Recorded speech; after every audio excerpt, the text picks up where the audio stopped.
আসসালামু আলাইকুম, সবাই কেমন আছেন? সবাই ভালো আছেন? এই দেখেন কত মোটা গাছ, এত মোটা গাছ কোনোদিন দেখছেন?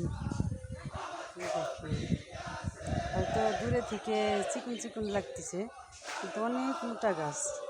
এই গাছটার নিচে 40,000 টাকা বিক্রি করে পারতাম, কিন্তু বিক্রি করবো না।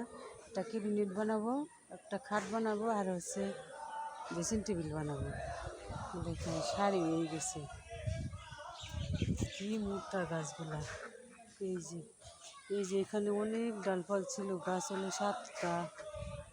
7-8টা গাছ, সব কিছু একলা একলা এখান থেকে ওই পাশে নিয়ে দিতেছে, ওই যে ওয়ালের ওই পাশে আমার ছেলে আবার নিতেছে।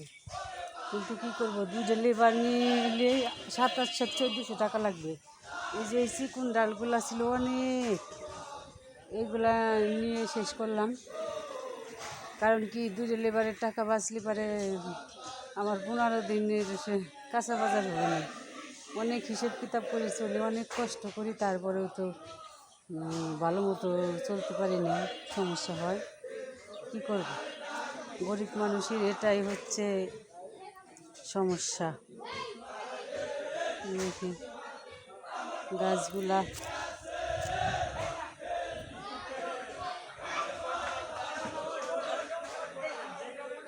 দেখা যাইতেছে ছোট, কিন্তু অনেক বড়। মাপ দিলে দেখা যাবে উষারে কতটুকু, কয় ইঞ্চি। টাকা যদি খরচ হয় এইসব কাঠ দিয়ে সেরে ফার্নিচার বানানো অনেক ভালো।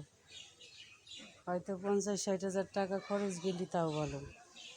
কারণ এগুলো আমার কাল তো যাবি, আমার ছেলের কাল চলে যাবি, তারপরে হচ্ছে ছেলের পোলাপানের কালও চলে যাবে। কারণ আকাশি গাছের কাঠগুলা অনেক ভালো। কষ্ট ছাড়া কোনো কিছুই হয় না, কষ্টই জীবন, কষ্টই মরণ, কষ্টই সব কিছু।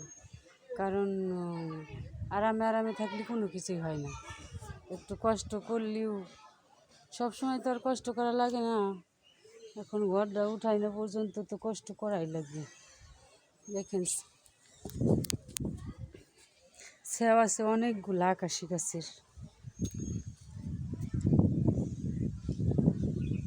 সবই আকাশি গাছের সেও। আমাদের এই ভিডিওটা যদি ভালো লাগে, ফেসবুক থেকে যারা আমার পেজটা দেখবেন, ফলো করবেন।